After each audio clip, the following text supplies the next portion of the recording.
you're now leading these team to build things, but you didn't have building experience. Not at all. I was invited to a meeting in 2016 at the Howard School building. The Howard School building is now a city building, and lots of meetings are held there. And it was a joint state and federal meeting, and it was titled Challenge Her, and Challenge Her was in all capital letters. And it was to get women to think about transitioning their skill set from a corporate arena into construction. And I thought, well, why am I here? You know, all the women there had businesses and I didn't have a business. And I was, you go through, how do I start? And, how do I transition from getting a check every 2 weeks? But that meeting started a series of conversations, and I major in initiative. If communication stop, it won't be because of me, because I have tons of initiative.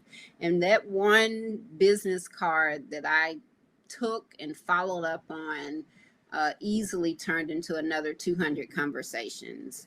And so when I say I went about this non-traditional, I chose to informally interview people in construction to find out what they did well, where they failed, how to mitigate going into bankruptcy court. Anybody in construction knows that there's a saying among construction people, you're one job away from 8th and Broad. And for those of us who live in Nashville, 8th and Broad is where the federal bankruptcy court is. Yes, yes. So I knew that, well, I didn't know. You always know that, as a woman-owned business, you need certifications, right? Because we know the barriers that exist for women in business, and we know the barriers that are presented for people who are of different ethnicities in business. And so I was in Washington, D.C. at a meeting with, well, I didn't know the people, but you know how you have an inner prompting that somebody came up to me and they said, you see the man sitting across from you, you know how you're at a round banquet table that seats 10 people. And she said, he's a living legacy. You should get to know him. So when the banquet room cleared out, Mr. Mays said to me, he said, I teach entrepreneurship. I own lots of businesses. All these things he said. And I said, well, talk to me about how you started your businesses. And so he allowed me to interview him.